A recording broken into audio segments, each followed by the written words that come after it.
Board of Ellis County Commissioners meeting will now come to order. Let's stand for the Pledge of Allegiance.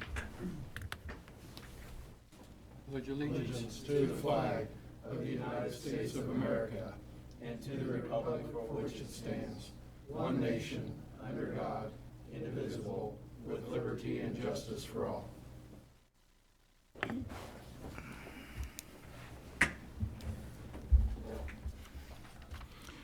Donna, could you call the roll? Yes, Commissioner Dean Hazelhorse. Present. Chair, Commissioner Butch Schleier. Present. Commissioner Destin Roth. Present. You have a quorum present, Chair. Thank you. Any changes to the order of business? I believe 3 executive session. Three executive sessions for you.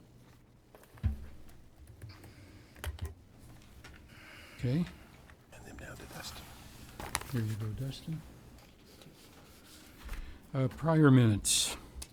I think February 3rd, is that the only one? That- February 3rd, okay with you guys? Yeah. Fine with me. Yep, me too. Okay. Consent agenda. I need a motion for the consent agenda. I'll make a motion to approve the consent agenda items A through G. I second that. We have a motion and a second. All in favor say aye. Aye. Motion passes 3-2. Or, excuse me, 3-0. Okay, issues from persons not on the order of business. Sandy.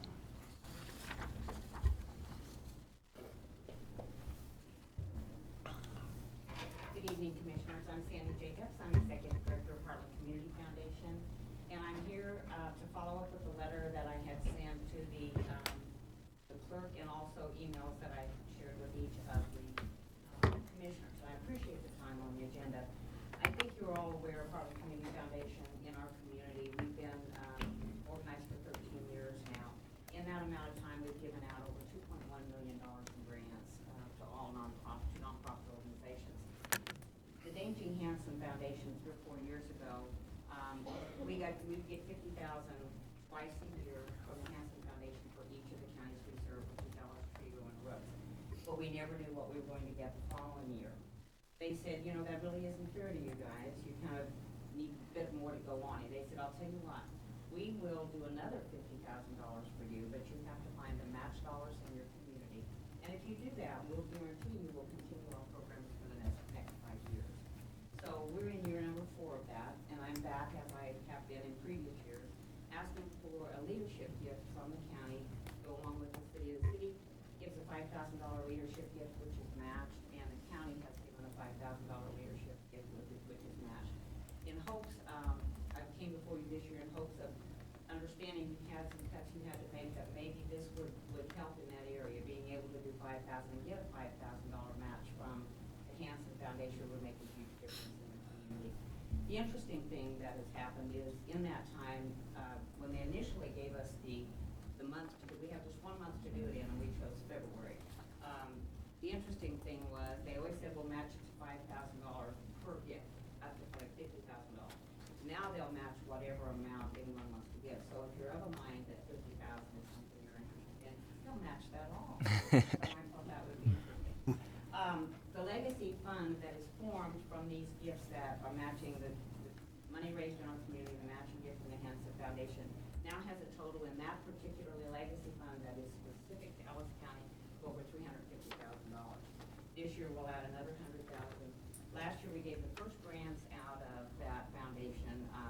That's the first time we were able to do any grants with over $8,500 just on our own. And that's our goal, is to grow our foundation of a size that we don't have to depend on the likes of the Hansen.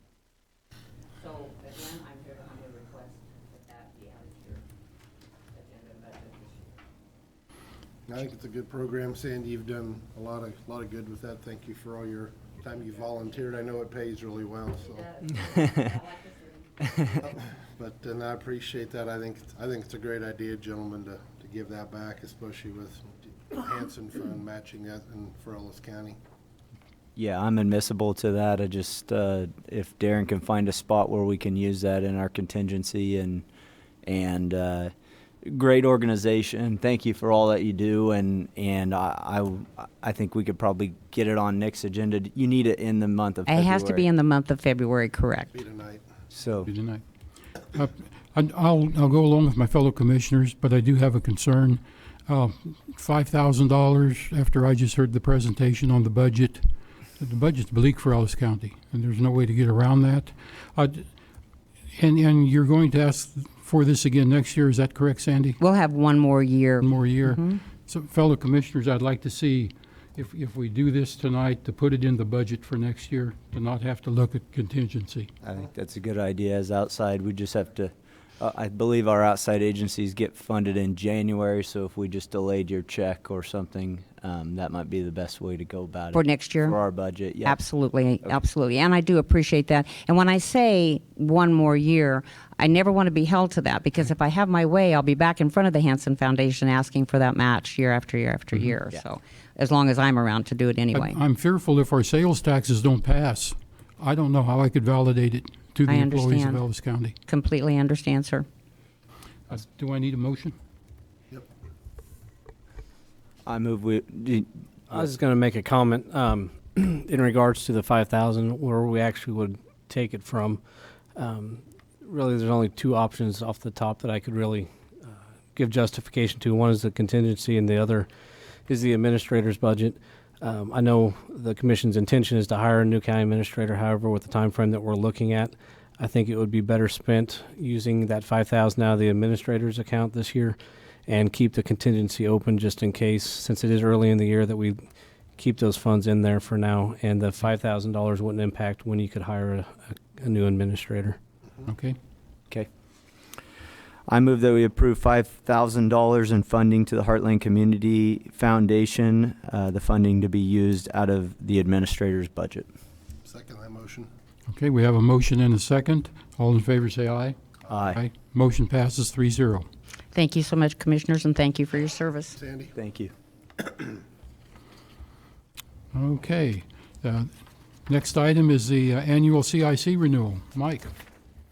How about monthly departmental report? Oh, excuse me. Yeah, we'll come back and do that. Come on up, Mike. Yeah, I had it sitting up here. I know, I've done that too, Butch. Yeah. Good evening, Mike Leiker, Ellis County IT Director. You have before you the 2020 CIC Peopleware Annual Agreement. This is the agreement that we have every year with CIC for our ERP software, which includes our payroll, our financial accounting or tax accounting, and register of deeds software, pretty much the bulk of what we do administratively. The annual Peopleware agreement amount for 2020 is $61,540, which you may or may not remember. That's actually $55 less than last year, which $55 isn't much, but we're used to industry standards about an 8% increase every year. So to me, that's kind of a good thing, even if it's just $55. But this is the agreement that we signed with CIC to continue to get support, maintenance, software upgrades, the ones that everybody gets on an annual basis. So it's shouldn't be new to you all, but I just have that before you to sign the agreement, and I will entertain any questions if you have any. Mike, is their support good? Have you heard any complaints about their support? I have not heard complaints. It has continued to increase. The clerk's office is probably the office that gives me the most feedback, but it's been good. So I think everybody is satisfied with the software and with the upgrades that we do get. I might also mention they also take care of, as part of that agreement, all the tax types of things at the end of the year that we have to submit to the state. They handle all of that and set up those forms and everything. So I think we've had good success with those. Payroll, the W-2s and everything come out okay. So I have not heard any complaints. What did that program cost us total when we originally got it? Don't remember exactly off the top of my head. We didn't actually, the fee that we paid was for installation and training. I believe they're what they told us and what a lot of them are doing now. They tell you don't pay for the software, pay for installation and training, and then you pay your annual maintenance agreement, which you're paying for the software. But I believe, I honestly don't remember off the top of my head what our original payment for installation and training was on that. I'd have to get back with you on that. I was thinking it was over 100,000, wasn't it? Or not? Is that even, for some reason I was thinking it was like 146 or something, but maybe not. I'm sorry, I honestly don't recall what it Fine. was, but I'd hate to misquote. No problem, understand. Mike, is this in line with other software of this type as far as an annual agreement? It is. I was just visiting with the IT director for the city of Hayes about this last week, and their annual maintenance is almost identical, within, a few $100, I think, or maybe $1,000. So, Gentlemen, do I hear a motion? I move that the commission approve the payment of $61,540 for the 2020 CIC Peopleware Agreement. Second. We have a motion and a second. All in favor, say aye. Aye. Motion carries 3-0. 2-0. 2-0? 2 to 1. Oh. I'm a nay vote. You're a nay vote? Oh, okay. Motion carries 2-1. I thought you said aye. Excuse me, Dean. Not a problem. thank you, gentlemen. Thanks, Mike.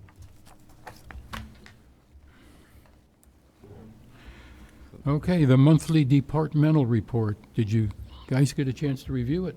Good. Very good, like always, Butch. Very good. Comprehensive. Great job. Employees are working hard. I do a good job all the time submitting that. A lot of good information. Okay. Next item on the agenda is the dump truck purchase options. Bill Ring.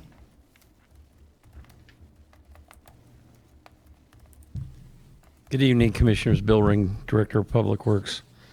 Before you tonight is a follow-up to the commission approving the purchase or the ordering of 2 new dump trucks.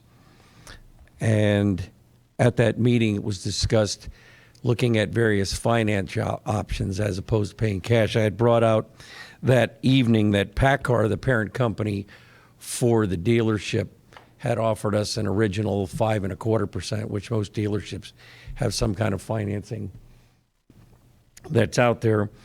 And then I went ahead at your behest and contacted, and there's an attached letter that was sent to all the financial institutions in the city requesting what they would like to offer us for financing. With that, and there's also a consolidation sheet explaining, or at least showing, what the rates that were offered by the various institutions that's included with that. So the lowest one that was offered came from First Kansas Bank, and they offered us 2% fixed for 60 months or 2% fixed for 84 months, which was the 7-year option. Staff, after looking at it, is recommending that to conserve cash, that we do take the 7-year option. Okay. I think, doing my math, if we take the 5-year option, we save about $7,500. Okay. So we will save money doing the 5-year option. Well, correct. I just didn't want to, I didn't know, that's why I asked for both. Because when the dealership, through their factory, theirs was based on a 60-month finance option. Sure. So to one, to get a comparable, but two, because 7 years, a dump truck for us would just about be broken in. Because we don't run that many miles on it, just gets a lot of use on the county roads. And then we would plan to keep it 3 to 5 years after that point. Just some of the issue I have with the 7-year finance is we're financing something for 7 years down the road, and we don't know where that road's going to take us. And so we're creating an indebtedness, not knowing if that's going to really hamstring us in the future or not. So to me, the shorter the term is just more likable for my situation. But what do you guys think? I mean, they're both good options. I mean, I guess I can see where Bill's coming from to conserve cash. But also on the 60-month option, you know, we're saving just shy of $8,000, which is another, you know, payment more than that actually. So, I mean, do you think if we go with the 5-year option, Bill, it's something, I mean, you can make work out Road and Bridge?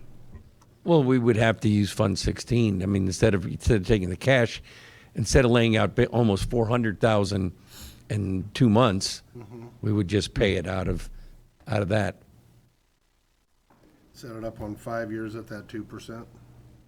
And that would be fine as well. Again, I just wanted you to both have both choices. I tell you what, guys, this seems astronomically low for interest rates. We make money on our money in the bank just like anybody else does. This is really, really low. 2%.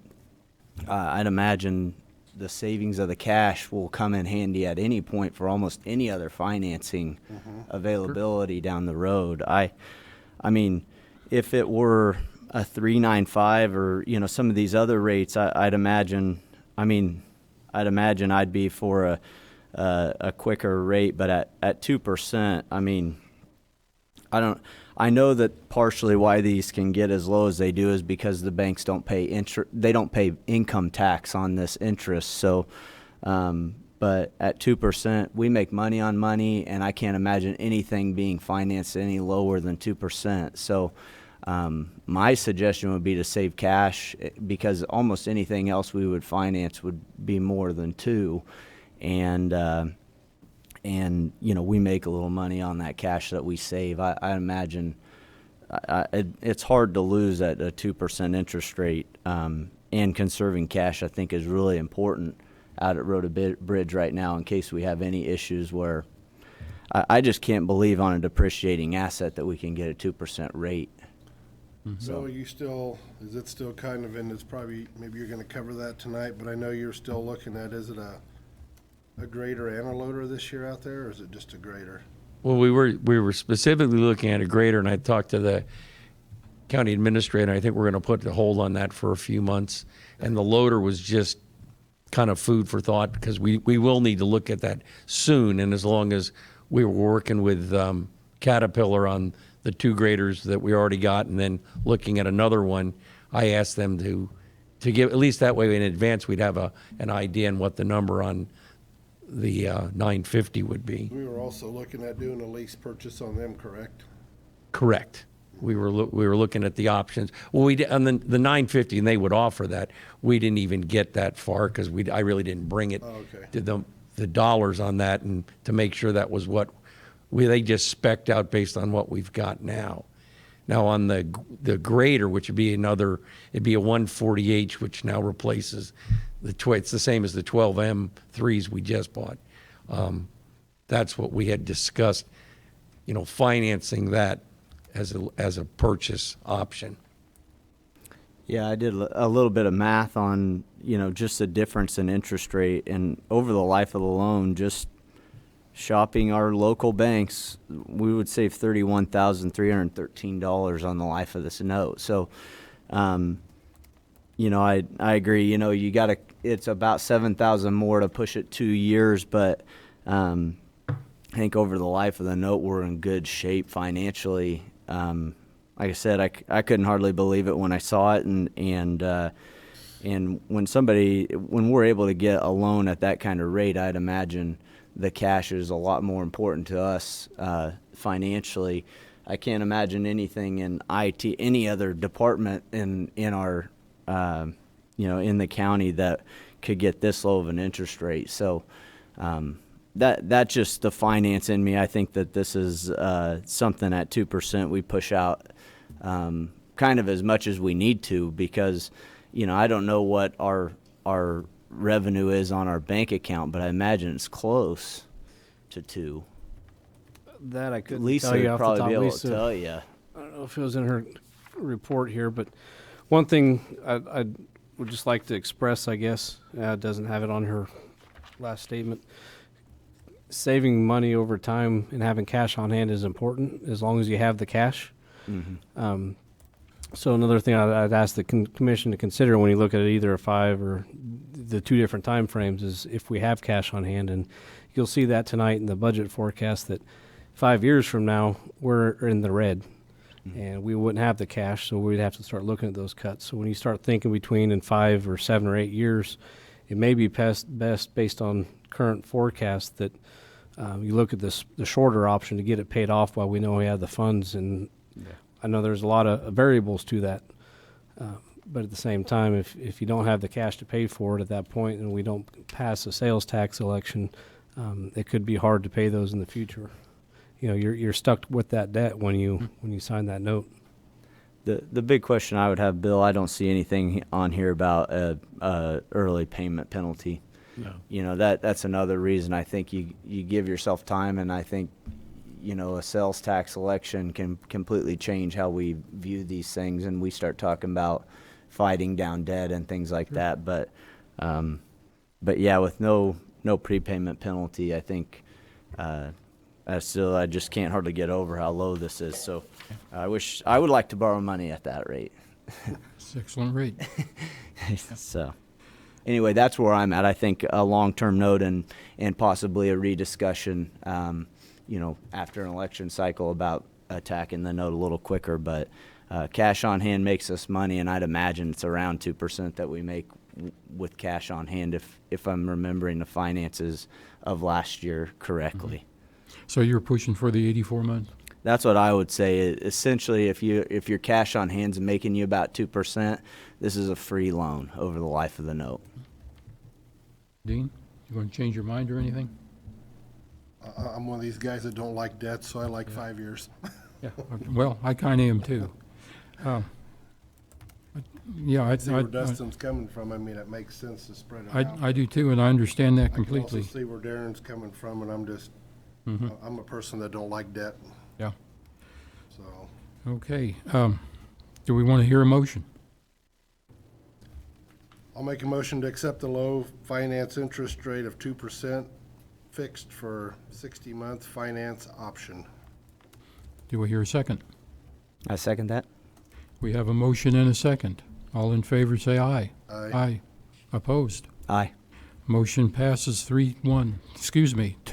Do we get an extra commissioner? No, Okay, just checking. I was thinking about Darren. 2-1. We don't let him vote. Yeah. Any other questions, commissioners? Thank you very much. You, Bill. Okay, county administrator recruitment. Darren. Well, once again, we're talking about the county administrator process, hiring a new administrator. The last meeting, the commission asked that I would reach out to 3 specific consultants, one being the Kansas League of Municipalities, the other one being the Austinbaugh, I hope I pronounced that right, Consulting, and the third being Austin Peters. Austin Peters, when I had visited with them, they felt that they were not in a position to be able to assist the county at this time due to several other hiring processes that were going in. They currently just got done doing a process in Reno County, and looking at what they charged Reno County, they would have been the highest paid consulting group out of the 3 that were returned back to you. But the other 2 did submit proposals, and they're both in your packet for the commission to review and just see how your commission would like to proceed. Have one of them come in, both of them come in, or just select one and go with it. Or I think I heard from the past that the commission would like to visit with somebody, so I just looking for direction on how you'd like to proceed. Dustin, did you have anybody else that you had in mind besides that Kansas League of Municipalities or not? No, that was the one that I had a Leadership Kansas classmate. She is a lobby for the League of Kansas Municipalities, and they're right there in Topeka, so she does meet a lot of them. But I would say that the League of Municipalities is typically cities that are members, if I know that right, it's, city organization, although I was somewhat impressed with their packet as far as, cost structure and things of that nature.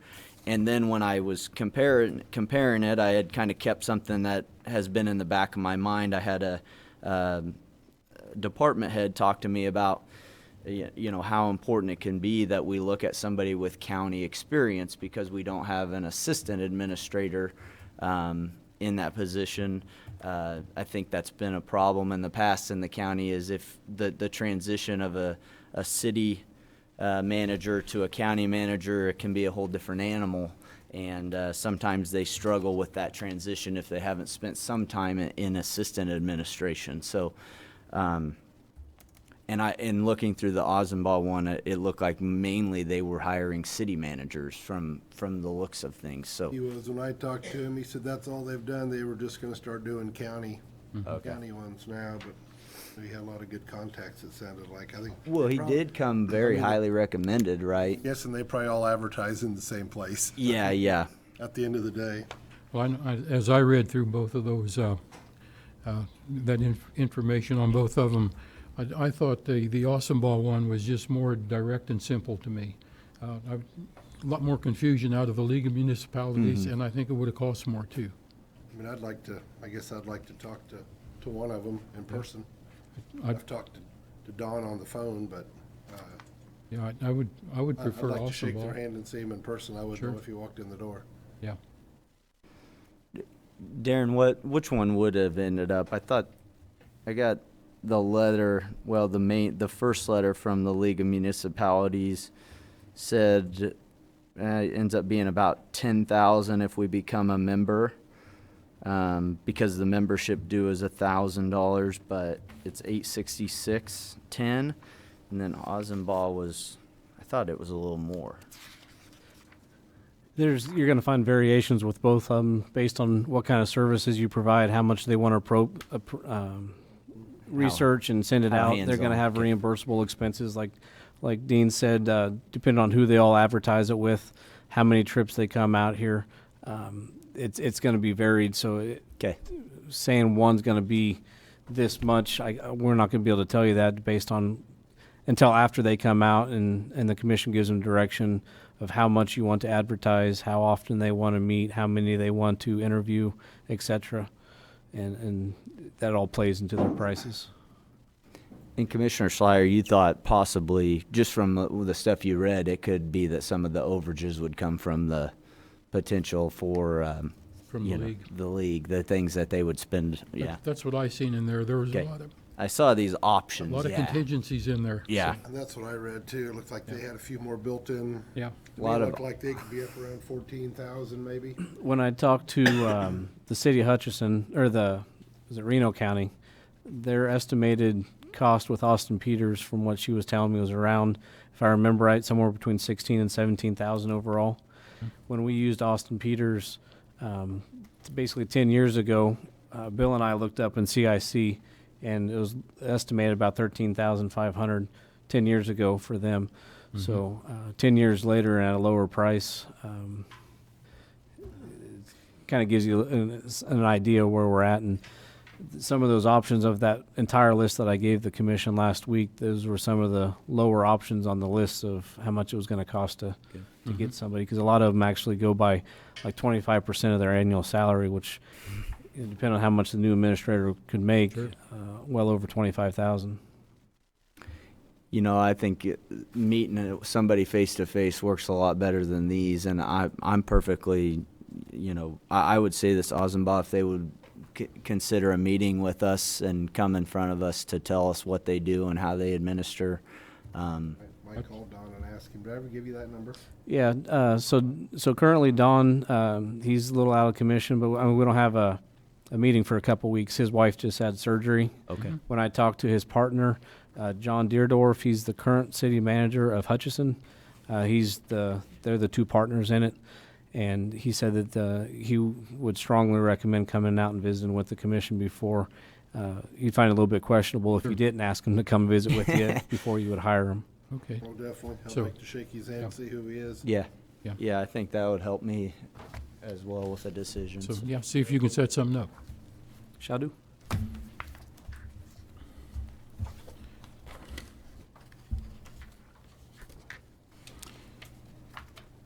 Okay, we have refilling positions of employment. Darren. the county commission had several different topics or discussions over the last month or two in regards to preparation of the budget. The commission have come up with different ideas on how to approach different financial constraints that were coming. And it has been brought up several times that we need to consider at not necessarily a hiring freeze, but the commission needs to approve any future hires just to make sure that we're going to be able to maintain those come 2021 with the sales tax and the budget constraints. So I put this on the commission's agenda for the three of you to discuss how you would like to proceed with your different ideas. Go ahead. Yeah, I think it'd be nice to have the department heads request if they could fill a position. We're not going to call this a hiring freeze by any means, but at least we're aware of the positions, and if for some reason we don't think a position should be filled, we can always say no. But I would definitely like to have department heads. And I know we can't control elected officials, but I think it would also be in their best interest to come before us before they fill a position to let us know what their I intentions are. think so too, yes. And I think that could be sent out in a letter, Darren, to let them know our feelings on that, we can't tell them what to do with their budget, but it'd be, I feel, in their best interest that they would come before us and let us know. I think definitely in the best interest of their potential employee and their potential hire.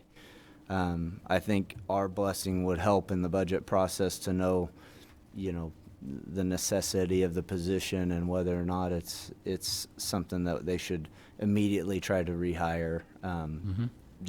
Just for sake of the potential employee, I'd hate to have somebody come on and then not be in the budget, make a move, do things like that with their life without knowing for sure what next year looks like. Yeah, potentially any new employee could be laid off the following year. Yep, yeah, and I would hate to do that to anybody, so Absolutely. at least a discussion would be great if it's admissible to the electeds and definitely for our crew, so. I will give them a letter sent here hopefully this week. Okay. The next agenda item, fiscal year 21 budget discussion. Darren. Well, I believe Mike is setting up our TV screen. So I don't know how we want to address this in the years past. The commission has went out and sat in the other chairs, so that way both the audience as well as the commission can see what's on there.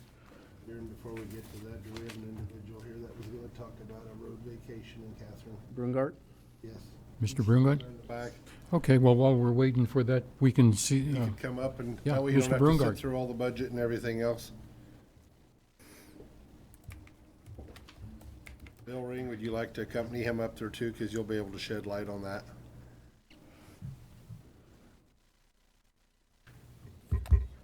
Andy Brungart. I'm a resident of Catherine, Kansas. Andy? And I guess the reason why I'm here at the meeting is just to find out a little bit more what you guys were thinking of on the vacation of basically a block stretch of St. Francis Street out in Catherine.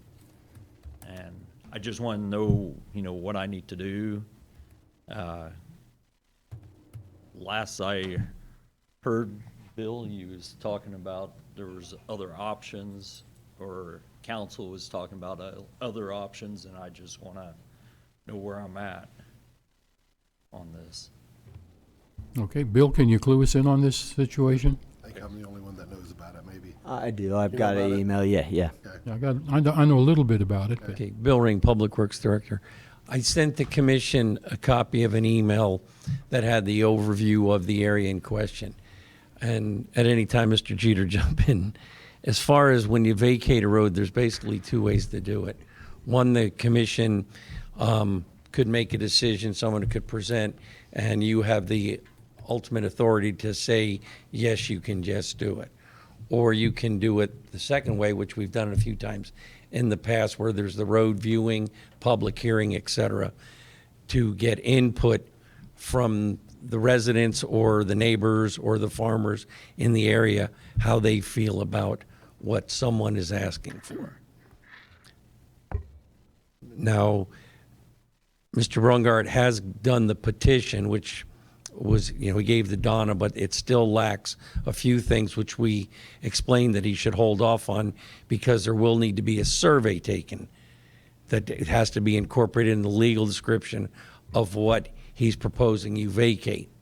That could cost, I'll say $1,000, based on some of the stuff, just some of the survey work we hire out. A survey is not on a road vacation as long as you can view the area where the road, as I understand, it's not an improved road. It's just, okay. As long as you can determine approximately where the right-of-way is, a survey would not be required unless you ultimately decide that you need to agree to vacate the road. Then a survey will be required to establish a legal description. So that's not a cost. Right, It but needs to it be could incurred. be, if you decide you don't want to do it, or, depends on how you feel about the concept. But that would be, the burden of the survey would be on the resident or the residents, because there's another gentleman in front that would be Effective. Chrysler. Yeah. Mr. Chrysler. That would be involved in that. And then I have had some feedback from some other people that would like to, that live in that area, that would like to discuss it in public as well. I need to hear all the options in. As far as that goes, there's other people involved in it too. I mean, we need to hear all the above before we can make a decision on that. Correct. I'm pulling up the email, Andy. It's farm ground behind where that road would end, correct? Yeah. Farm ground to the east. Okay, on yeah. St. Mary Street, basically. Okay. It's right at the edge of town, yeah. This is his residence. He owns the others. That's farm ground there. Right, okay. Will any of the other residents be adversely affected? They could be, it would be, I think I measured it on our GIS tool. They would have to go 400 foot to basically to the west, to then go behind it to come around to the backside, because there is, and Commissioner Roth's got it, there is a right-of-way that runs along the east side of the property.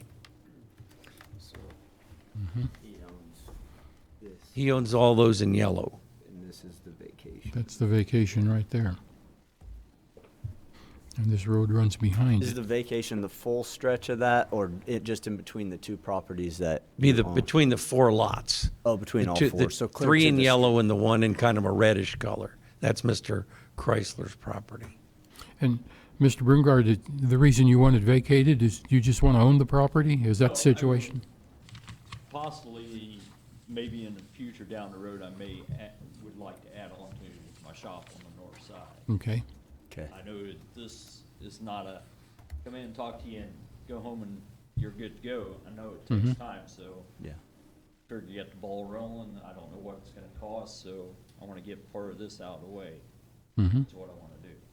Well, that's what I want to avoid for you in whatever way we can. I want to make sure that we've got everything in line here before you start spending money on surveys or anything like Right. that. Right. Right. So where do we need to go next, Bill?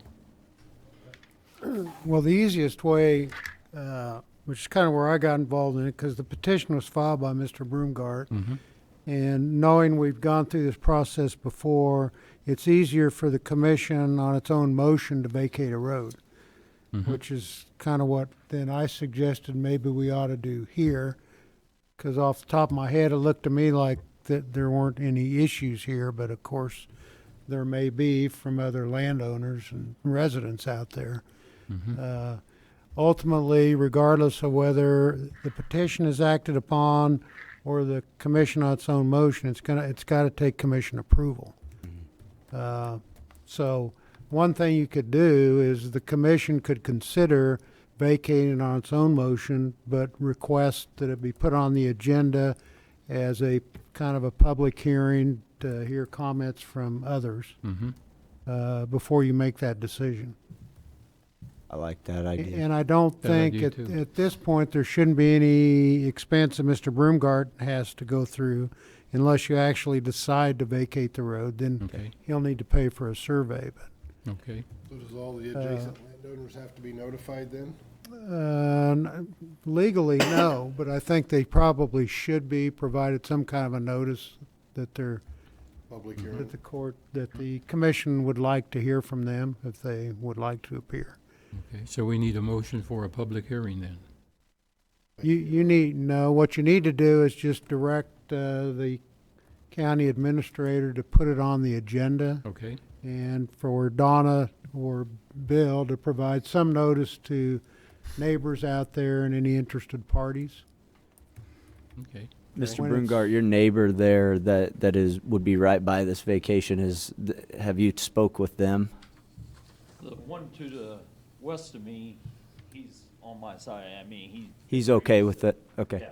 Yeah, that would be the most directly impacted, I'd imagine, is that house. Yeah, and that's, I don't know who else is gonna be affected by it Yeah. because Yeah. it just would have, I guess, if it was gravelled or whatever, then it'd be where they can go from St. Martin over to St. Mary Street, Yeah, basically. but they're not doing it now because there's nothing there. Right, Yeah, you know, and everybody knows that they gotta go around. And half of the people that I went and had signed that petition, they said they didn't know there was a street supposed to be there. yeah, And most of them residents have been there longer than I have, yeah. so. Okay. Bill, from your perspective, would vacating a road such as this lead to any kind of a precedent that could get us onto something here? It could start a precedent in Catherine, because there's lots of these short little streets. It could do the same in Munger. We have similar issues, could in Piper, and the unincorporated towns that are out there. Sure. There are a lot of old right-of-ways where it was going to be a road and it was never a developed road. Mm-hmm. So, you know, whether there would be anyone else in a month or a year, I don't know. Yeah. Well, I think this is a good way to go about it from a case-by-case circumstance. It gives people a chance to come if they have any objections to it, and we can see if they're reasonable objections and go from there. But Well, let's do as Mr. Jeter says, and we'll put it on the agenda, and we'll get a public hearing about it, and then we'll decide. First week in March or something like that? Second, the 9th through the 16th are our meetings in March. I would ask for the 9th only because to get it done, I will be out of town the last week of February. So it would be coming into the meeting, I listened to a certain commissioner. And I will actually not be here March 9th. But you guys can call me via conference call. It's not a problem if need be. Sure. I'll be available. Okay. I'm okay with the 9th, yeah. So, Mr. Brungar, we'll put it on the agenda for the 9th, and we'll come to a conclusion. How does that Will that sound? work for you? Same And time. then, same time, yeah, and you will. Yep. You And can you won't come have or any you don't have expense, to, but this should be an opportunity for anybody to say their piece with us before we make a decision. Okay. Okay. Perfect. All right, thank you, commissioners. Thank you. You. Thank you. Okay, are we ready for the budget discussion? That's affirmative. I thought maybe before we go out there, unless you'd like to see some of the numbers first, if there's anything specific that the commission would like to discuss in regards to what the preparation of the budget is, or if you'd like to see some of the numbers first and then make your comments, it's completely up to you. I think the numbers are important. Well, they are, and it's like I told Darren earlier, I mean, that 5-year plan's great and the 10-year plan's neat to look at, but you have a $20 fluctuation in the price of oil, them numbers don't mean anything. The 5-year or the 10-year plan, it changes everything. It can change, absolutely. So it's, I mean, they're great to look at, but, you know, if something happens with the price of oil, et cetera, them numbers will all totally change in a day. But you're just speculating too. Oh, I know. Yeah. I realize that. I mean, if, you know, from my perspective, we have to look at just what's in front of us right now. Mhm. And understanding that could change, Oh, definitely. For the good or bad. good or bad. Yeah, looking at it from my perspective, it looks like there's $400,000 to $500,000 we got to find just to stay base level right now, and I guess maybe we'll see that. And in the discussion I had with Darren is, it's $400,000 to $500,000 we got to find in our budget because it costs more to employ people every year, and we can't expect to get lucky on health insurance. We can't expect any of that kind of thing. So.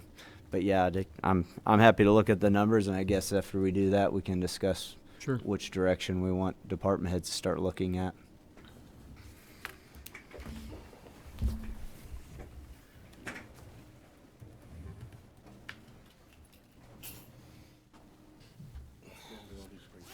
I did.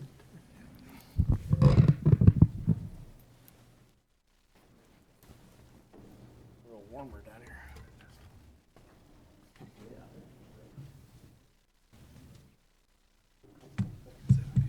Yeah. Just was hoping not to be on camera. All right.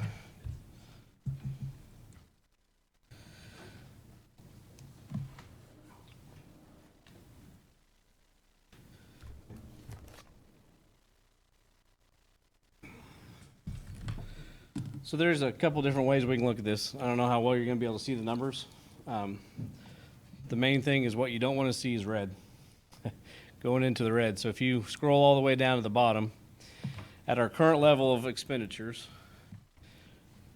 this is our budgeted forecast that we're going to be trying to working on for 2021. Assuming everything's said, and kind of like as Dean explained, you have no idea what's going to happen in the next 2, 3, 5, 10 years. But just going off the previous trends of how the previous administrator has budgeted, as well as trends in healthcare, what the commission has done past for pay increases, you can see this is our budget, our prepared budget for this year. Go to increase about 600,000 for next year. The way everything sits right now, assuming nothing changes with the tax lid, assuming nothing changes with healthcare, that we're going to be experiencing a 9% increase in healthcare, assuming that we would give a 3% pay increase, which that is not the direction that the commission has given, assuming 2% increases in the general fund expenditures as well. If you look at that 600,000, that continues to climb throughout the years. Come 2025, at the end of the year, we don't have enough money to fund the general fund. We're about $325,000 short. So we can start making different changes to this. And in all reality, that's not that far out. It's only a couple years. But when you start looking at the changes we make today, when you compound them out several years, if we were to decrease these numbers within the general fund expenditures, if we decrease them by about $450,000 this year, once we get out to 2025, that $450,000 that we save now equates to about $1.3 million then. So you can see that would push us, that can continue to start pushing that out. That's just reducing the expenditures. That's not changing any of the different revenue. You know, if we increase revenues, the sales tax, if we look at different, capturing different increases in revenue for the treasurer's office on the interest that we receive on funds, that changes that. So my plan here is just for you to start and to remember how that looks. In the end of 2024, we are in the problem where we don't have enough money to carry over to fund the complete budget in 2025. So if we start, let's assume best case scenario. Let's just talk about the sales tax. If I come up here and I look at the sales tax, we're going to assume both of them pass. We're based on 2017 estimates on what the city of Hayes collected between those two sales taxes. You'll get about $1.5 million for the healthcare tax and about $650,000 from our portion of the general purpose tax. If we take those two funds into account that we actually receive in both those sales taxes, it pushes that red all the way out into 2030. And the reason that's actually out there is because our sales tax will actually sunset in 2030. And if you look at the revenues for that year, they're also decreased because of when it would expire. We would lose 25% of that year's sales tax unless the commission at that time would continue to have another sales tax election out there and it would pass. That would, those numbers would change in that portion. So you can see, even by doing nothing except for the sales tax alone, the sales tax is not necessarily enough to cover us over the next 10 years. Let's go back out. I'm going to delete those back out. Another hot topic that we like to discuss, I must hit the wrong button, is the tax lid. The tax lid, as the commission knows, last year we were able to increase the revenue for property taxes by about 1.5%. And as you can see there, we went from almost 0.7 million to 14.9 million. So that's about $230,000 that we were able to increase revenues there. Now, from what I'm seeing and what's on the state website, is we can increase that to 1.7 for the max of what we can go to for the property, the tax lid laws. But if you can see, that was once at 14.9 million, 14,911. Now it's 14,940. That only gains us about $30,000 if that tax lid gives us a $30,000 breathing room. So overall, that's the restrictions of what the tax lid gives us, and it doesn't really help us a whole lot. It just only gains $30,000 in revenue. Another thing we can look at is the commission is aware of, the treasurer's office has done, let's see if I can find it here. If you look at this line here, I'm going to go across here. In 2019 alone, we had less than $300,000 budgeted for revenue for this line item. But what's actually happened is the treasurer's office is actually investing those funds more rapidly and aggressively, and those the revenues that we're seeing there are almost tripling what we have budgeted. So one thing that we could do, as you can see over the years, it decreases all the way back down to 80,000, which is what the used to be done about 3 to 4 years ago. If we could have, it's an election cycle, so we may not have a new treasurer in the next election cycle, but if that new treasurer or the same treasurer could continue with the same rates, or maybe just a little bit of a decrease, we could increase the budget line item there to help better recognize those revenues. So if we did that and I just clicked on that box. 200,000 is what is in the projected budget. If we only budgeted for half of what she did last year, and then we carried that out over the next 10 years,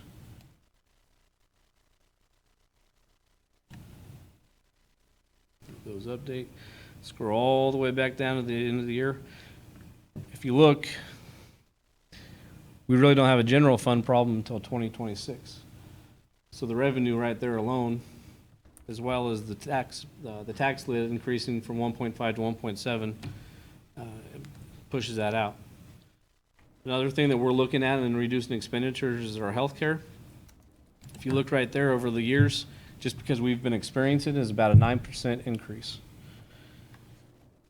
So if you look at these columns right here, right now, the county, we have budgeted for about $2.5 million is what it's costing us for county health insurance. There's two line items, because one is for the public safety employees and the other one is for the regular employees that are under capers.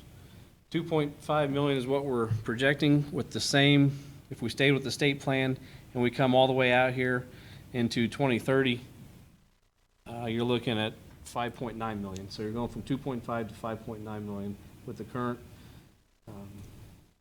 rates that we've seen increasing over the last several years at 9%. Now, you can go back into here and you can look at best case scenario. And if you remember these numbers down there at the bottom, the sales tax is taken back out of this. we could change that. I've reached out to the city of Hayes just to look to see what they've experienced over the last 5 years. They're not on the state healthcare plan, and they have a consultant that they work with that works with different brokers to get them the best rates for health insurance.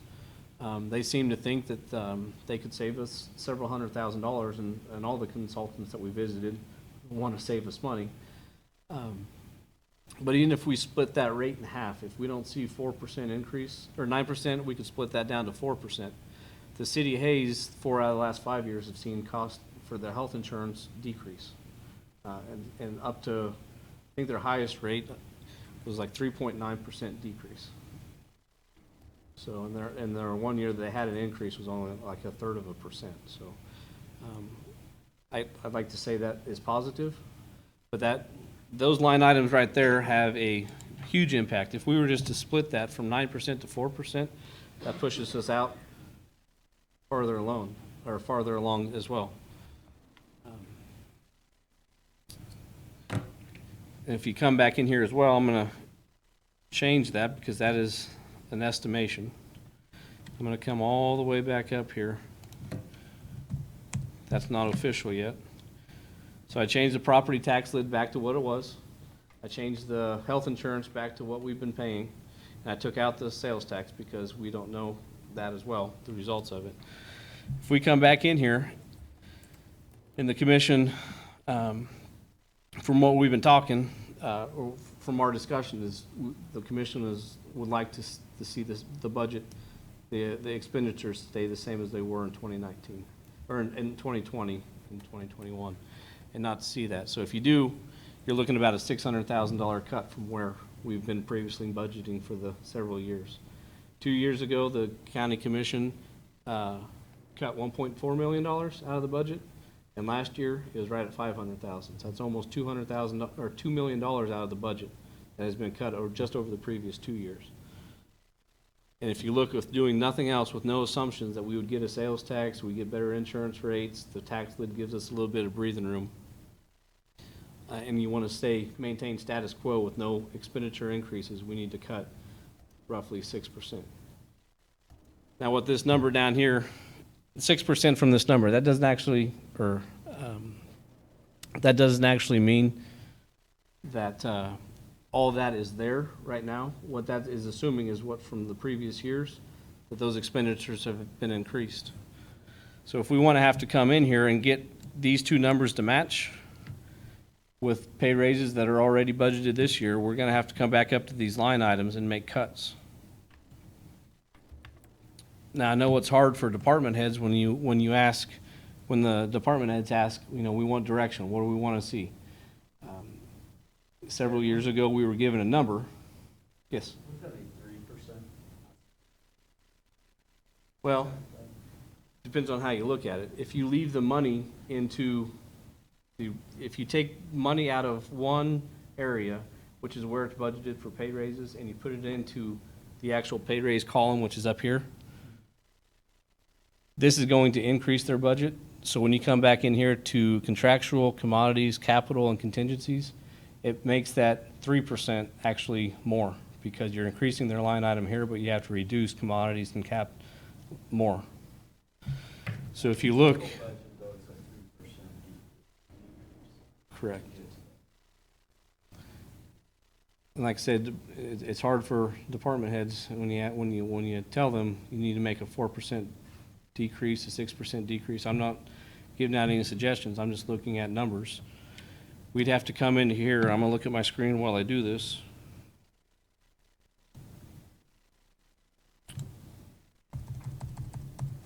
If we cut this, each line item in contractual, capital, commodities,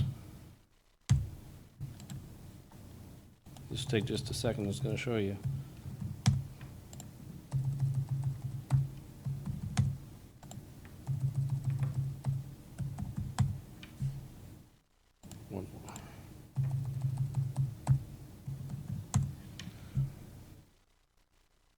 Cutting 4% already, and you're still about $140,000 over. The way this is figured is currently in contingencies and transfers, that's where part of the money is budgeted. But when you come back up here to salaries, it's also budgeted as well. So you actually have to come over here and decrease this line item to 0 because it's already budgeted. That's just for this year. In future years, you'd have to put that back in there. But if you look at 4%, that would actually get you lower than what you would actually need to.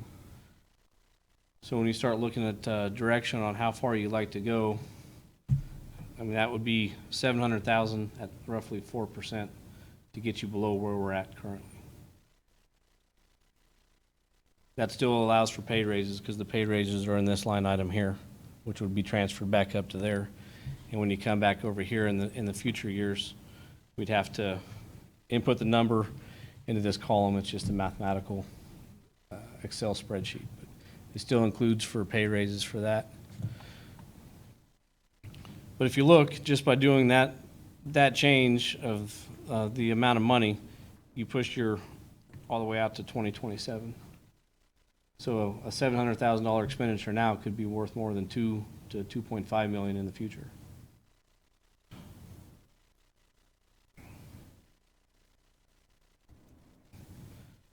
I'll go back in here and I'm going to delete these.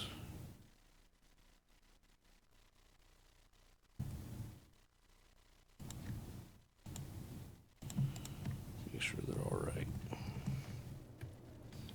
You see that number just gradually creeps back towards us. The main thing we don't want to remember is if that sales tax does pass and I input those numbers back in there, it's not necessarily the magic bullet. That would be one heck of a sales tax, wouldn't it?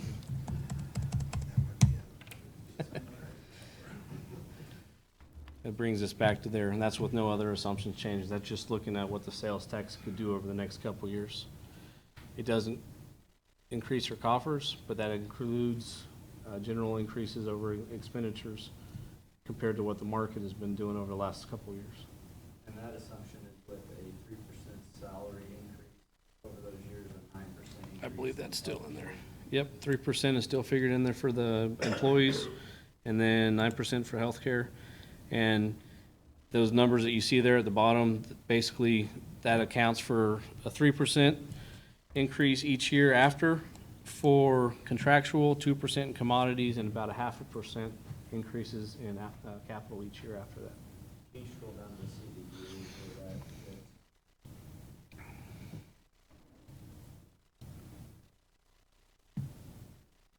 I'm not sure what number you're wanting to look at, but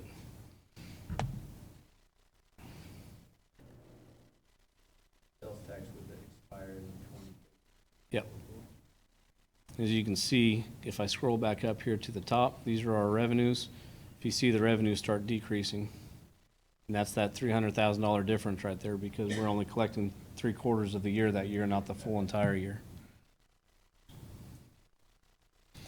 So you could look at this best case scenario. You could say we're going to hit the tax lid every year. Both sales tax are going to pass. We're going to fix the amount of pay raises that the employees get. We got a good proposal on health insurance that could even match what the city of Hayes does and maybe go for a third of what's projected here at only a 3% increase each year rather than 9%.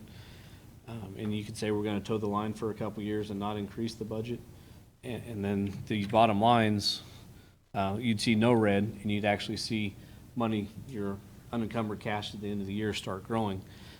Because as you can tell, even as the current expenditures that would be each year at 2% for commodities, 3% for contractual, only a couple years do those increased revenues start to they don't get outweighed by the increase in revenues, and we start dipping back down from our unencumbered cash by, we max out at 11.3 million, but we start continually growing or digging into the reserves again. Darren, can you scroll up to the treasurers from that perspective? Oh, I still have all those in there, so I apologize. 300. At 300,000 per year. If I put more cash on him, that should go up. And like I said, in 2019, it was right at 600. That's not fully interest gained on investments. There's other revenue fees that they get within there, but it's still short of that.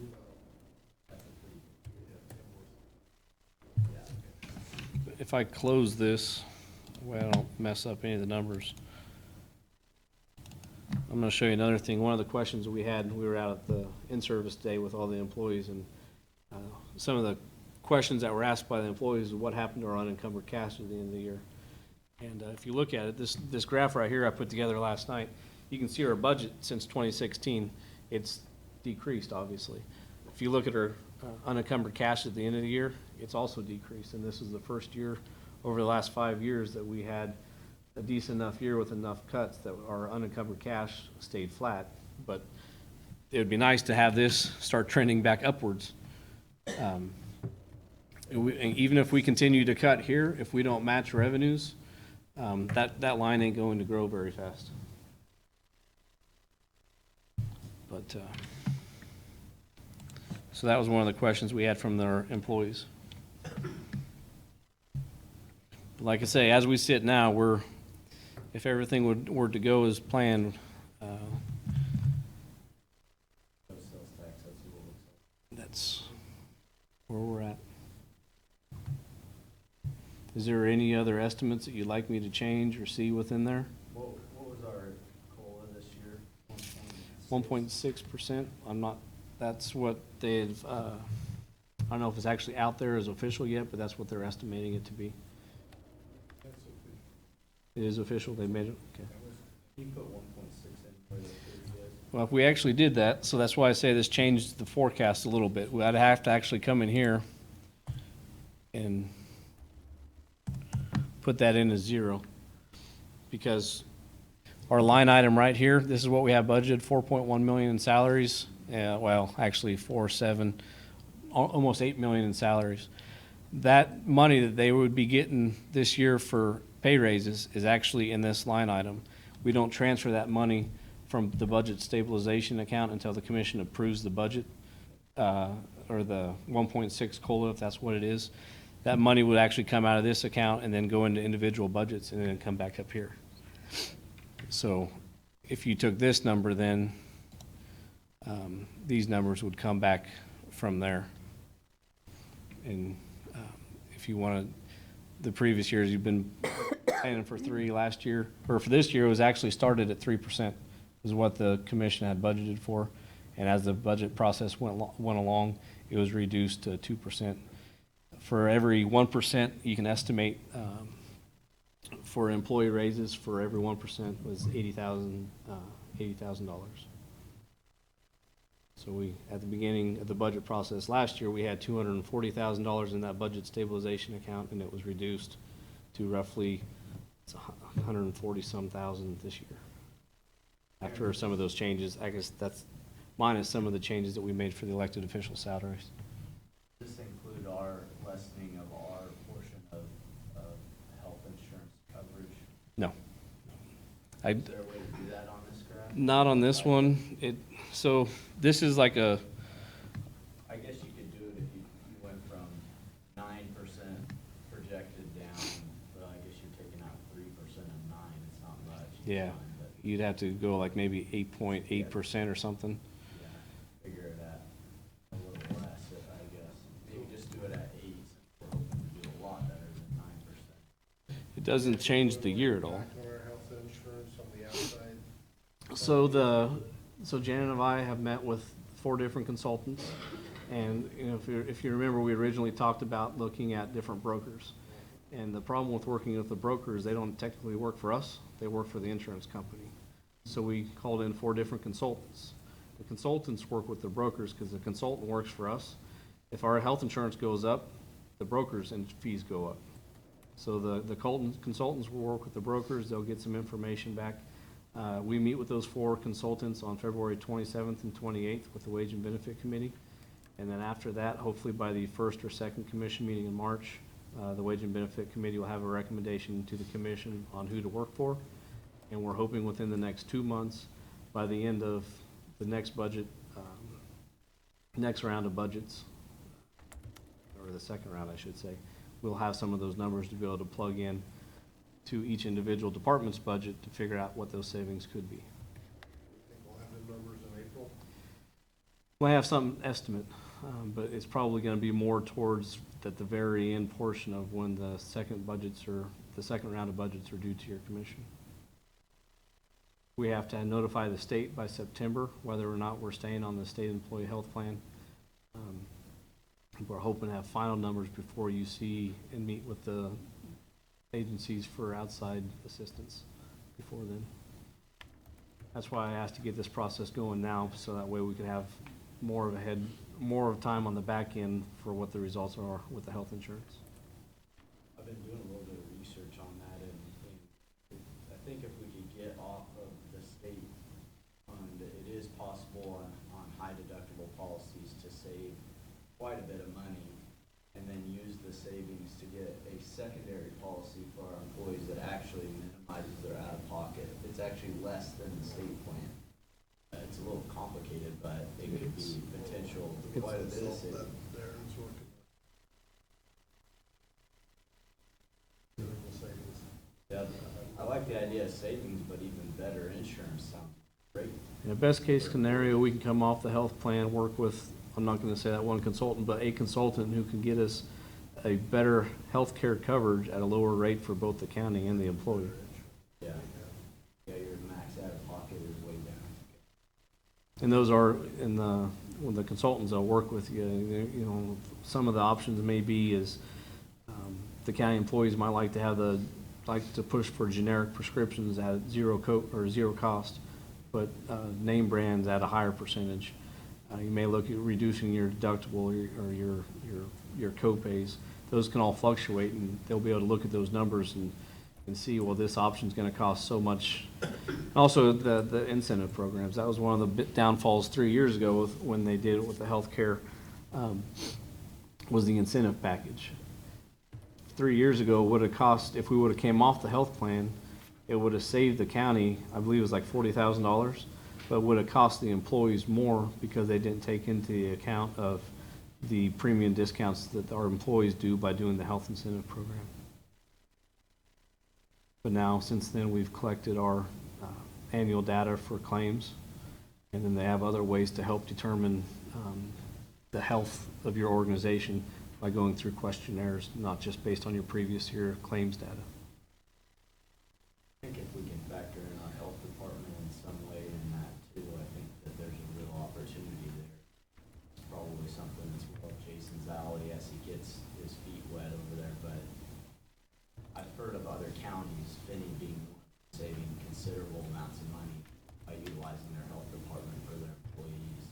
We did bring that up to all the consultants to say whatever kind of services, whether it be like the incentive package, to utilize the health department. Can't force employees to go to the health department, but you can offer it at a lower price. Be better for them. It would be revenue for the health department. It would be increased revenue off the general fund for the revenue from the health department. So those are basically all the numbers. I don't know if you can, I can keep this plugged in over here too. Can I ask a question, Darren? Yeah. What did you use on the commodity side for, like, for me, the largest expense I have is diesel fuel. 20-cent increase in diesel fuel. It's 10%. That is a $40,000 increase. Yeah, currently a 20-cent increase would be a 10% in Correct. your fuel cost. And the commodity is listed at a 0.5% increase. And it's very likely. Fuel's down under 2, and gasoline's down under 2, but the way it fluctuates. And again, it also depends on how much, we're out moving snow and different things, the figures are very hard to figure out. It looks like he's factoring about a 5-cent increase in diesel fuel per year from that, which is so hard to predict. Oh, yeah. It's just a guess. At least we're factoring an increase, because I can't imagine what our budget looks like in this county if diesel is going down more than it is. and unfortunately, we rely And on now's the oil. time to lock it in, especially your dyed diesel. I mean, it's $2 a gallon, Wow. you know? So some of the questions that the department heads specifically wanted to have the commission address.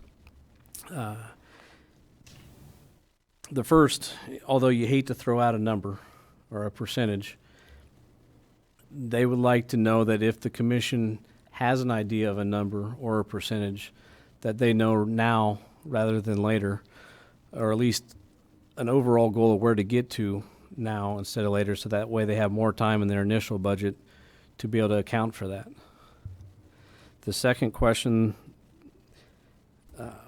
that is out there, and it impacts different departments. It actually impacted some departments this year. Some of the departments are actually over budget because of retirements. As you know, when the retirements come through, well, Mike had several of them last year in IT. Some of those payouts can be $20,000, $30,000 a piece by the time you pay out PTO and all that. We know that Donna's retiring at the end of the year. We know that the sheriff is retiring at the end of the year. With that, as an elected official, we know that there's terms expire, but as well as, well, Lisa asked me if she has a retirement, should she plan for it in her budget or not? Mm-hmm. And I guess one thought that I would have there is it's hard to plan. I would say not to put it in the budget, but if we know for sure that there are individuals that are going to retire, and as budgets get cut tighter and tighter, and that those funds aren't going to be there, those need to be maybe added into the budget stabilization account, so that way if the funds are there, or if the retirements happen within that year, they can then be transferred into the budget. And if not, they can be set there and held in reserve and then rolled over as unencumbered cash rather than unspent budget authority in somebody's budget. Yeah, road and bridge concerns me on that, and I think, Bill, hopefully you got a handle on those potential retirements. Lot of long-term employees there, and you know, I agree with budget stabilization. I think that's the fund we go to with that. Bill Ring, Public Works. The county administrator, I have talked about that. That's, I think, where one of those questions came from. Part of the issue is you really can't pry too deep Right. into if somebody is or isn't. I mean, if they come to us or they start to indicate that, and then we can say, well, what are you thinking? I can't run around and say, are you going to retire this year? Yeah. I mean, and at the same time, with, you know, the aging, you know, the age of the employees increasing. I gave you that about a year ago about where we were at, you know. At any time, and I'm second now out there in age, I've got one ahead of me, any one of us could get sick. Again, we don't know. Mm-hmm. You know, we went through that a number of years ago with Mr. Graff. So, you know, it's very difficult. You know, how do I attempt to even begin to say, well, is Dustin going to retire this year, or is Dean going to, you know, you just can't do it. Mm. And I know it's a good question, but I haven't found a way to ask it yet. Yeah, it kind of hurts morale. You keep asking a guy every year if he's going to retire soon. But we are you know, we have been looking at those and trying to, you know, factor in some numbers as to, you know, if, you know, this group of folks decided, or some of them did, trying to come up with, you know, because we also talked about the landfills, another issue, which is outside the budget.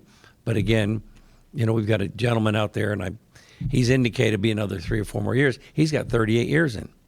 Mm-hmm. So at any time it could change. But that's just a consideration that we'd given you, you know, more specific to maybe the clerk's office. As we know, an elected official is Mm-hmm. retiring and not running. Having that significant of a payout, I guarantee you without a doubt that office will be well over budget in 2021. Sure. Gentlemen, what are you thinking in terms of direction to the department heads?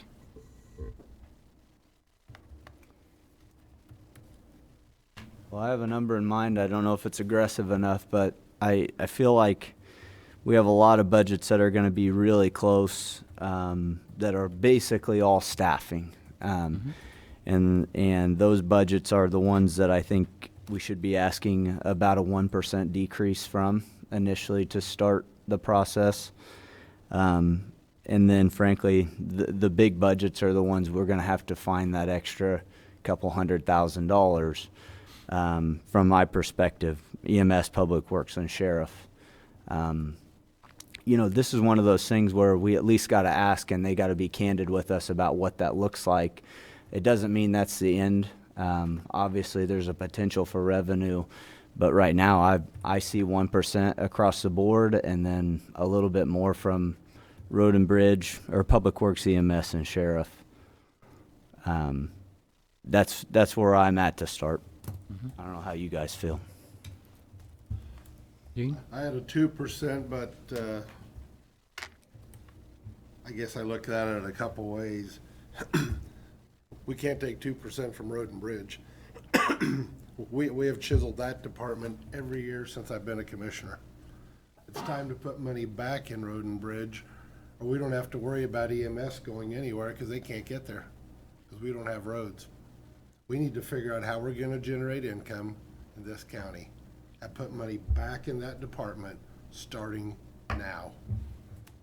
I mean, you can't keep cutting. Since I've been on as a commissioner 12 years, I'm going to say we've probably cut out of them budgets over all these years. I don't know, Donna probably could maybe help me out. I bet we've eliminated $3 million out of the budgets at least since I've been here. You can't continue that way, guys. There's no way. Nobody likes property tax raising, including myself. I can tell you I have a lot of property in Russell County, and that is the highest place around to own property, I'm telling you guys. It cost me $16 an acre to own a piece of cultivation over there, just my tax. Here in Ellis County, it's $8. I mean, at half price, you know, and we have to look at ways to generate income. We can't keep cutting, or there's no reason to have Jason unless he's going to stay in the city of Hayes and do local calls. He's not going to go to the county because Bill Ring ain't going to have any roads for him to drive on. We have cut Bill Ring's budget, Mike Graff's budget, God bless him, forever. Every time there was money to be donated, it come from Mike Graff. I can tell you guys many times, and Donna remembers this, he'd volunteer $80,000, he'd volunteer $100,000, he'd volunteer $200,000 to help balance the budget. You cannot continue that trend in this county, or there won't be a county road left to drive on. One of these days, Bill's gonna come to us, and it isn't far away. There's a bridge that's gonna need replaced north of Ellis one of these days. When he replaces that bridge, I'm probably totally off on the estimate. It's gonna be $4 million, maybe more. So are we gonna close that entire stretch from Ellis clear to Zurich? That's gonna, and granted, Zurich's in Rooks County, but are we gonna close it all from Ellis to the county line? There's a lot of people that live out there that rely on that bridge to come to Ellis to bring their crops. There's a lot of companies out of Zurich that haul grain, et cetera, Palco, Zurich, to Waukene, to Hayes, et cetera. So are we gonna send everybody over to 183 and bring them down that way? You guys will have no idea what your phone, when it starts ringing when you say you're gonna close that road. And that's just one. Catherine Blacktop, it's gonna be another one, as Bill knows.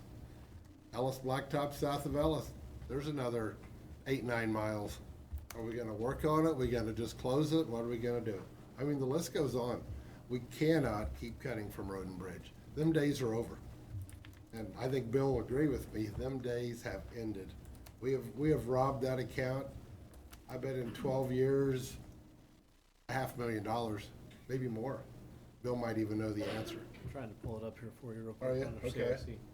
But I mean, it is. I mean, we can ask all of our agencies to cut 2%. We're gonna have layoffs if we continue that trend. So what are we gonna do? 4-day work week? I mean, that's gonna be another option. Is the county gonna be open 4 days a week? I mean, that's gonna be an option. And that's the things we gotta start looking at. This cutting is great, and it's worked a lot of years. Cutting's over. We need to figure out the other side of how we're gonna generate income in order to provide all the services we provide in this county. And we provide a lot of services, and they're all great services. I don't want to cut any of them. I don't want to go back to having 2 ambulances service the county, that'd be a disaster. It'd be a true disaster. You know, we need to figure out how we're gonna fund Jason and his staff, the Ellis County Sheriff's Department, same deal. I mean, it's obvious there's more people around here now. We gotta have, you know, them on patrol to help us out. I mean, it's a deal where we just can't keep cutting. We have to figure out a way, it's gonna be the opposite, how we're gonna grow it, to provide the services we provide. I mean, we provide a lot of services in this county. They're all great services, every one. EMS, Health Department, Sheriff's Department, Public Works. Can't be without Public Works. Can't be without a county attorney. We gotta figure out how we're gonna fund that department. I don't care which department it is, we gotta figure out how we're gonna fund it. You know, cutting another 2%, sure, that'll help us out. Sure, if we can save $200,000-300,000 on health insurance, that'd be huge. That'd be awesome. I'm waiting to hear back from Darren when he meets with the consultants where that ends up. I mean, I'd like to keep our budget exactly where it is today. And I think we could talk to each of the citizens in our county and tell them, I think they would understand if we keep the trend we're going, they're not gonna have a road to drive on. I hope they don't leave the city of Hayes, because once they do, they're gonna be driving on rock roads everywhere they go. We won't have blacktop anymore because Bill can't afford to fix them. You know, I think the chip seal 1 mile is about $11,000 maybe? Double that. Okay, 22,000. That's 1 mile. Bill has a lot of miles of blacktop in Ellis County. So do we start eliminating blacktops and go back to rock roads? I mean, that's, Bill and I were out talking about that exact number. If you look at the 140 miles that we have of asphalt, it costs about $1 million a mile to pave a new road. He estimates about $400,000 a mile to do an overlay. We have 140 miles, and they last, he said, about 7-8 years. But I put it out for 10 just to look at it. If you take those numbers at just doing overlays, not any new roads, Ellis County alone needs to put away, or Ellis County, for a single purpose of being able to do that every 10 years, needs to put $2.6 million in the coffers just to maintain our 140 miles of roads. If you look at our 200 bridges, and I know that some bridges are going to cost $4 million, but if you do an average of one bridge, and it costs $1 million, we have 2 bridges, they last 75 years when we get them inspected. We'd have to put another $5.6 million away per year to cover the bridge replacements. If you combine those two together, you're looking at $8.2 million a year, which is twice the current budget of Public Works. So we were sitting there putting those numbers together, so I thought that was some good information, especially when we go out and start talking about sales tax, of how much of a gap that we, just within that department, that we do have.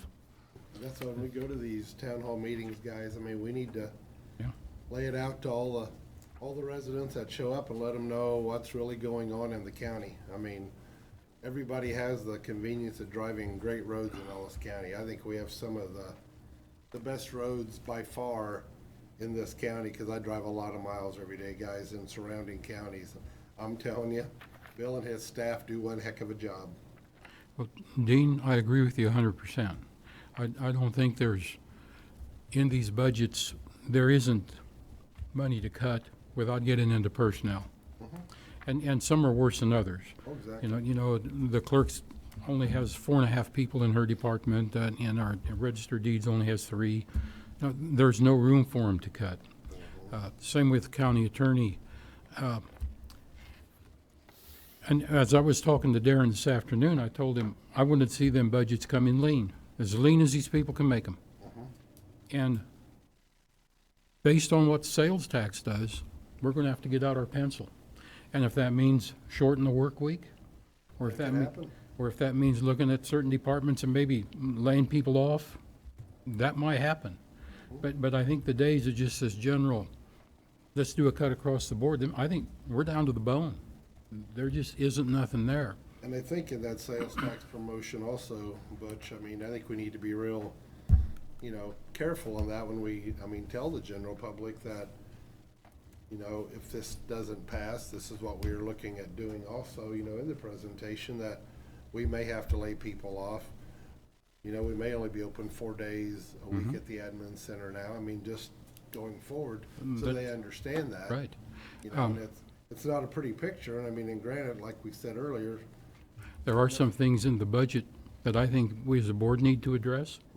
And one of those is we have this policy in this county where paid time off counts as time worked. And people can get overtime based on that policy. I think it's time we look at what the private sector does, and that's just a foolish policy to have. Paid time off should not count as time worked. It is paid time off. And I agree with that. and that would cost some people some overtime, but it would come with some savings too. Now, as I mentioned that, we always have to realize that we're going to have a separate conversation with EMS because their overtime is just all configured, or their PTO is all configured into their salaries. So it's going to take a different conversation with EMS. But I think that's something as a board that we really need to address. Another issue I was thinking in the county budgets, and what I want to see in the county budgets is operational expenses. What it takes to operate this department, that department, whichever one it is. Some of the things I think the department heads could really start to look at eliminating would be conferences and conventions. Some of them can be costly. They don't necessarily create an asset as far as coming back and operating your department. And I think the further away from home they get, the less true that is. They just cost more, and we can save some money there. The department can still operate if we just look at the operational expenses. So I think the department heads need to have that direction too. and I mean, I think elected officials do too. I mean, we're going to Sure. conferences in Washington DC, we're going to in Florida. I mean, really, I'm thinking Yeah. there's same conferences more on a local level they can go for training. Absolutely. Yeah, I agree, Absolutely. 100%. Yeah, I think being smart about what car we use, maybe even a policy that they use our county car. And if two people are going the same direction, they ride together in a county car or they pay their own way. A lot of times when I go, I just pay my own way because I'd like a little freedom to be able to do other things after I leave. But, you know, I don't expect the county to reimburse me if I do that type of thing. So, but yeah, and obviously, you know, this is a discussion that has a big question mark on it. And so, you know, when we look at that, I think that's important. I think we should look at peer counties and their sheriff operation, their EMS operation, their public works. I think in our minds we know where money can come from, and that's the discussion we have with the voters. And then they make the ultimate decision on whether or not Road and Bridge is funded the way we think it should be. I think we're all infrastructure guys. We think any of this cutting should probably go towards filling potholes and taking care of roads, especially, and I think for the people of Hayes that don't spend a lot of time on county roads, sometimes they don't realize they're on a county road because it's directly by their house.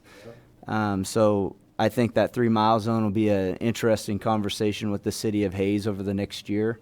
I think if we can get that understood, what is ours, what is theirs, what we should maintain, and create an agreement between our commission and their council and commission, we'll understand our budget a lot better at that point and be able to, you know, pan down these numbers really well. But, you know, from Public Works perspective, I'd really like to see what contracting some of the work would be, especially, you know, if we talk about a time when the oil field isn't up and firing, there's a lot of dirt work equipment in this county that is privately owned that could possibly be used on our county roads, and I don't want estimates, I want quotes. I want to see what the cost per mile would be, because the beauty of private contractors is they don't have health insurance to pay, they don't have these big retirements, they don't have you know, time that they leave. They can do it in the middle of the, you know, evening, stuff like that, where a county worker has a pretty set schedule, and I think we could see some aggressive numbers and maybe a potential for savings. I know that Bill has told us it's a nightmare. You gotta be able to keep on them and make sure that they're doing the job that they're contracted to do. But I think there's a real opportunity in Ellis County for that. Yeah, I agree. I think we need to take a look at it, see where it lands. Well, Bill and myself did that 2 years ago. We kind of looked at some different options. I think it's probably been 2 years ago by now, and it Compared mowing? yeah, when we did that, I was just thinking of that for one, and then we looked at, what else did we look at that time? Something else too. Basically, it just had to do with mowing. We compared some of the state numbers and looked at that. And it was surprising. I mean, Bill did a lot of research on that, and it was surprising. It wasn't as cost as effective as you'd think, other than you eliminate a $130,000 mower. But at the end of the day, as long as we keep everything, we keep our mowing tractors for what, 10, 12 years or longer. At the end of the day, you know, it really didn't save any, but there's definitely some And then options you we could probably look at. realize that then you're going to need more supervisory skills because we and you three, we're responsible for the condition of those roads. So we're going to have another Kurt or another Dave to go out to make sure that they were done the way we would do them, for the fear of the liability if it wasn't taken care of properly. That's all on us. And it's just things to consider, but yeah, we did look at that 2 years ago also. Yeah, I believe we had a discussion about grading last year. And it's, again, you just gotta have somebody, like he said, you gotta have somebody go out and check, make sure they are doing what they. And I mean, in talking to, you know, because we talk with all the contractors almost daily. I mean, they're all jam up with work right now. So if we work at their convenience, what do we do when, you know, a citizen calls the office and says the stretch in front of my house got washed out because of the rain last night? Or they call one of you and say the same thing. We don't have that where I can control, if you will.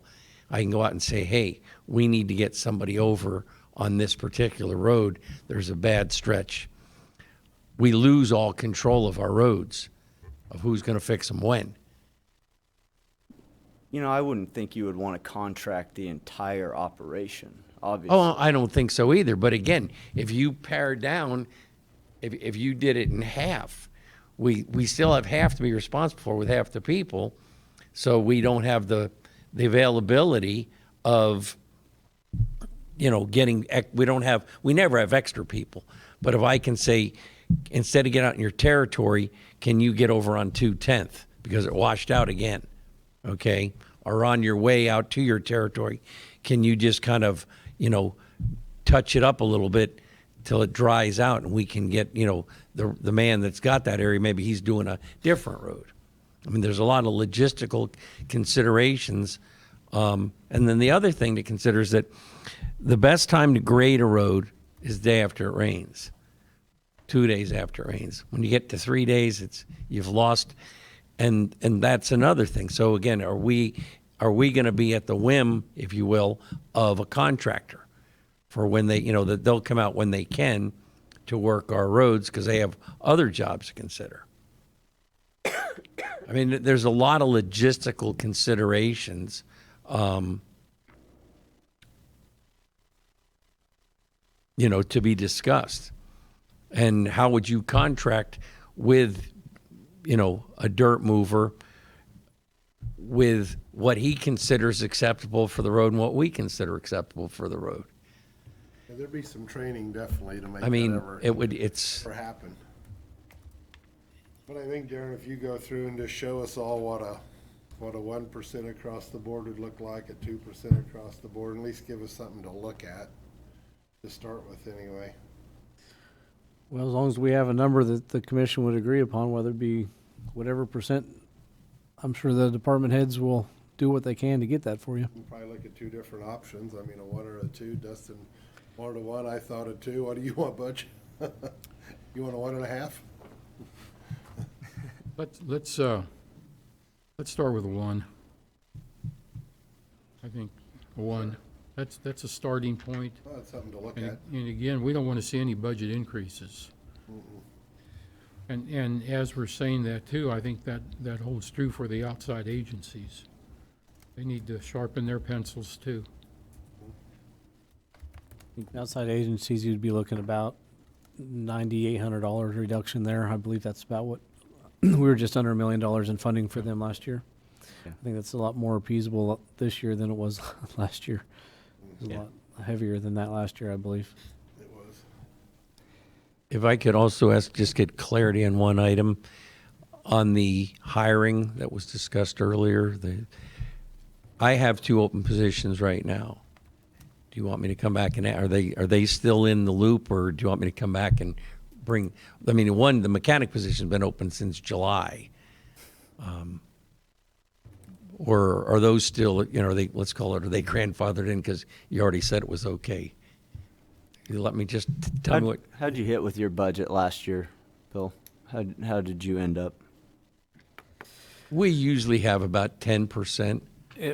So the pre-audit numbers, Bill's, so it's kind of a tricky answer. Yeah. Before POs were made, they were about $467,000 under budget, which is about 10% under budget. But once they started creating their POs for paint, for rock, for asphalt millings, they're actually, and then we have chargebacks from 2020 to 2019 for payroll. They're actually $85,000 over budget. But we haven't bought everything. I understand that the POs Say it's a are, tricky- they're sitting pending the audit. But that's how we get our supplies, based on whatever we can save during the year. Like we PO'd, what, 125 in rock, or 100? I can't remember I which can't line either. item, but I mean, that's a big number for us to PO that out. So if we can only afford out of the carryover, what we didn't spend, we'll have to spend it out of budget money. But we try to save as much as we can and then use it for cones, asphalt, mixing, for rock. I mean, you name it. But that's about the only way we can afford to keep all that in stock, or to cut the cost on the road project. And then, I mean, realize this year we put up $800,000 to cover the road, the new road, and we're planning on putting up probably a match to that. So my road fund, there's roughly $1.5 million that's gone from there. if you look at what our budget, the sales tax numbers that we're looking at for the general purpose part of it, we're estimating about $650,000. If you look at what Bill's not budgeting for the end of year POs for asphalt, for paint, signs, culverts, chip seals, it was roughly $500,000. So you can see right there, $500,000, if you actually budgeted for those line items, would almost eat up everything we would get from that quarter-cent sales tax. And that would still leave them with zero budget authority after that. It would free up some, but it would basically transfer that around a little bit to get them back onto the into the black instead of $90,000 in the red. Well, let's see what happens if department heads cut 1%, and they need to let us know if that's going to result in layoffs, so we know that. Mm-hmm. And then as we put pencils to things, we'll try to straighten everything out. How does that sound, Dean? Perfect. Dustin? Yep. And Bill, to answer your question, I'd say if you get a application, maybe you have all of our numbers. I'd imagine, depending on the quality applicant, if you think they can save us some money, would probably be appeasable to it. So. If we got a good mechanic, it would definitely Yeah. save him money. He has, Yep. I think, Foley equipment out there every day, working on something. I don't think you want me calling you, asking your opinion on something like that. Or If he needs a decision, it needs to be I need the to three make, of you. And either I need a decision now, or I gotta come back. I can't be, correct, Mr. Jeter? Okay. I can't talk to you and get a yes and, and try to, that, Answer's yes from me if you get a good applicant. Same here, Bill. okay. That's fine. I just don't want to get any of us in hot water. Okay, we'll move on to the next agenda item, sales tax election presentation. Darren? Just basically in front of you is a list of presentations that the commission has asked that we schedule throughout the county. We have 2 in Ellis, 2 in Victoria, 1 in Munger and Shinchin, and 3 in Hayes, for a total of 9 town halls. I've heard back from Butch and Dean in regards to your availability. I need to meet with Dustin to get yours on which ones you can attend. Of all the 9 town halls, I believe I sent you an email. They will all 9 be listed as open meetings, so that way all 3 commissioners can attend, and they will be publicized through the clerk's office. The ones that aren't highlighted on your sheet are just different luncheons and different meetings throughout the day that county staff will participate in. However, if I know Butch has mentioned one or two that you'd be interested in, and I'll send out a new list after I get those updated from everyone. Yeah, March 11th is the only one town hall meeting I won't be at. I plan to be at that one. Darren, I've got notes by all the ones that I believe I can be in attendance at, all in my district and a few out of my district. So I will. I'll call you tomorrow. Try to finish that up. And then I get can even something hand sent you out. this tonight. Okay. Okay. County Administrator report. I think I've talked enough tonight. Just want to mention today, county staff spent all day out at the fairgrounds doing some in-service training. I felt it went good. I don't know how everybody else felt. There was some good information shared, and that's why I'm in jeans and a polo today. But other than that, the projects, give you a quick update as normal. The EFIS project is done, and I got an agreement with our architect for the law enforcement center. That project is done and has come in about just under budget. We reduced a little bit of EFIS in regards to just painting some stuff. Unfortunately for the elevator, it got postponed again. We're looking at maybe receiving the part in late April, early into May. So that's going to prolong us some more. We're looking at a different option of being able to replace the equipment and just using the current doors with the current opener until the equipment gets in. Until I hear back, I don't know if I'm fully supportive of that idea, putting in new equipment and using used parts. But we are holding payment to help emphasize the need that they need to get the work done. And then we had a kickoff meeting with the restrooms at the courthouse last week, and hopefully by mid-March those will get started.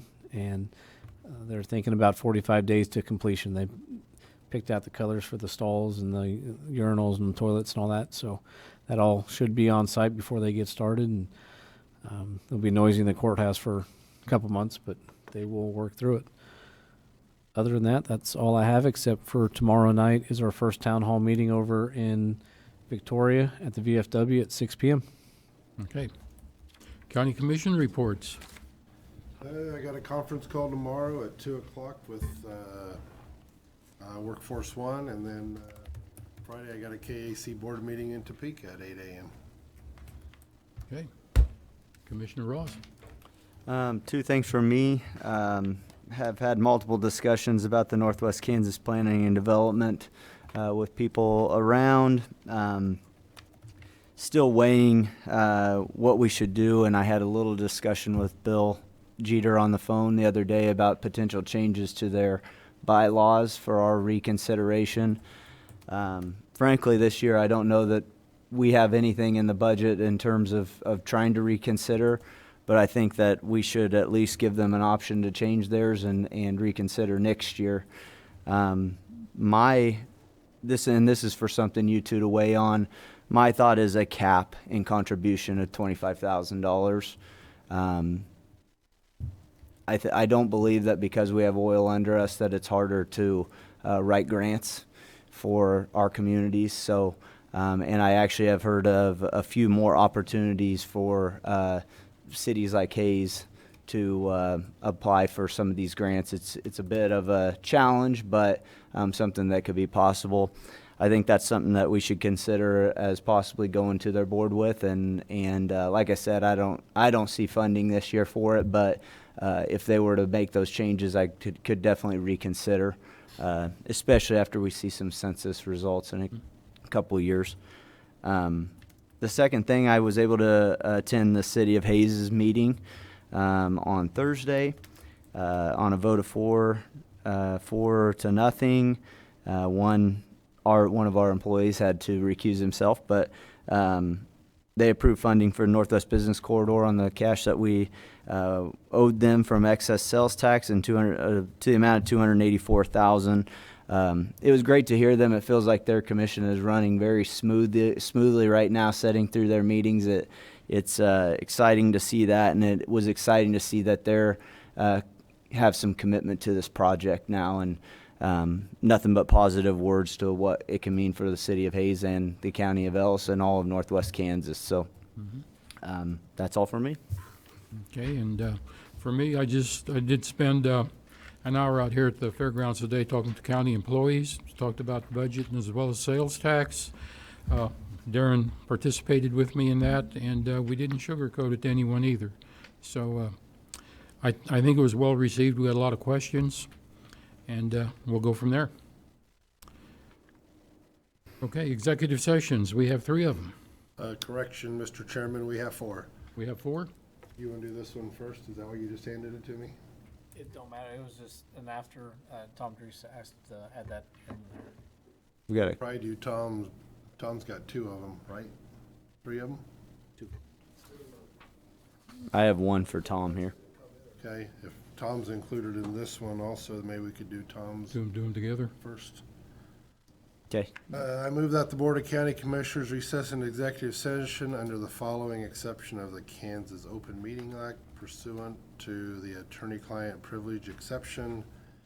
Subject to be discussed during the executive session is a tax abatement.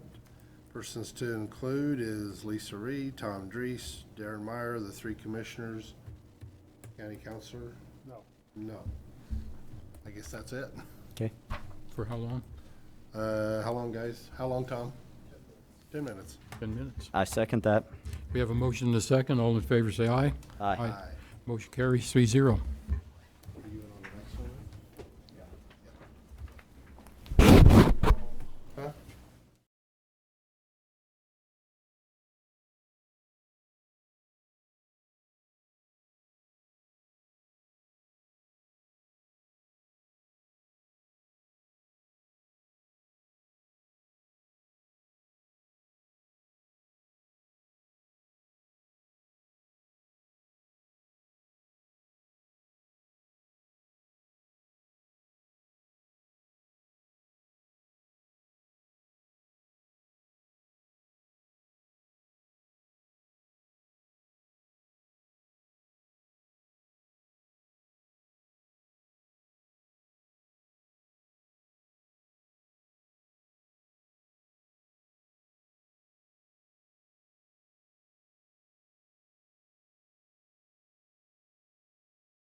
Oh, yeah.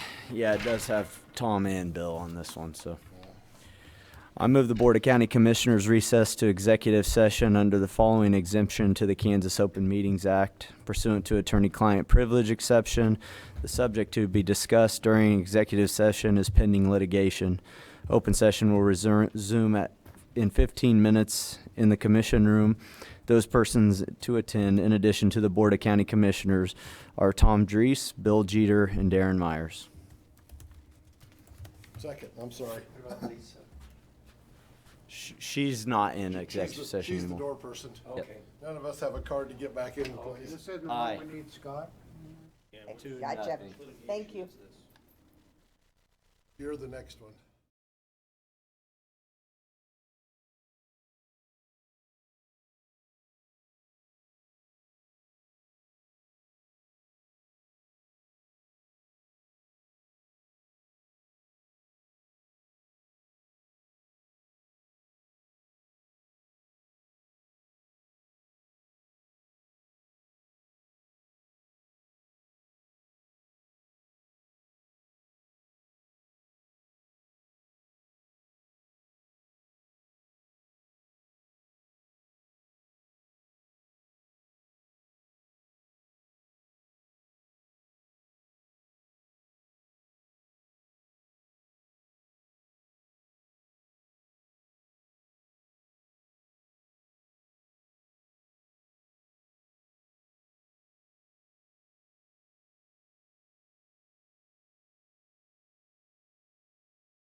Donna, no action. Okay, thank you. Now will be this. Okay, we don't have all the names on here, but I'll get them. I move the Board of County Commissioners recess to executive session under the following exception to the Kansas Open Meetings Act pursuant to the attorney-client privilege exception. The subject to be discussed during executive session is pending litigation. Open session will resume in 15 minutes in the commission room. Those persons to attend in addition to the Board of County Commissioners are Scott Brown, Darren Myers, Tom Drees, and Bill Jeter. I second that. All in favor? Aye. 2-0. All righty, thank you. Opposed.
I think that'd be great, honestly, you know? No action. Have a good evening, Tom. See ya.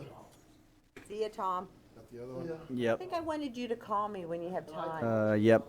I move the Board of County Commissioners recess to executive session under the following exception to the Kansas Open Meetings Act pursuant to the non-elected personnel matter exception.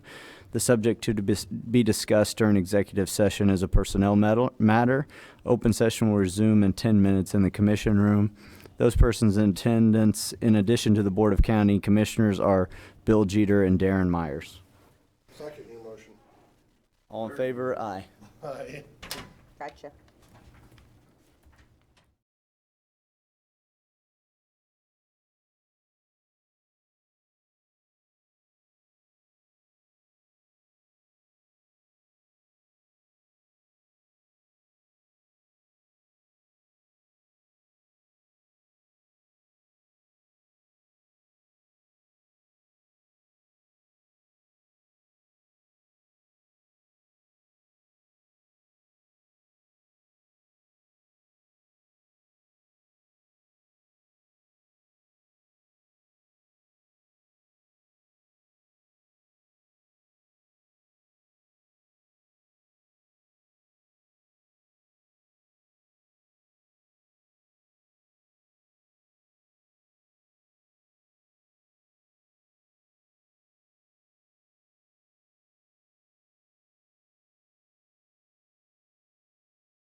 No action and meeting is adjourned at 7:50.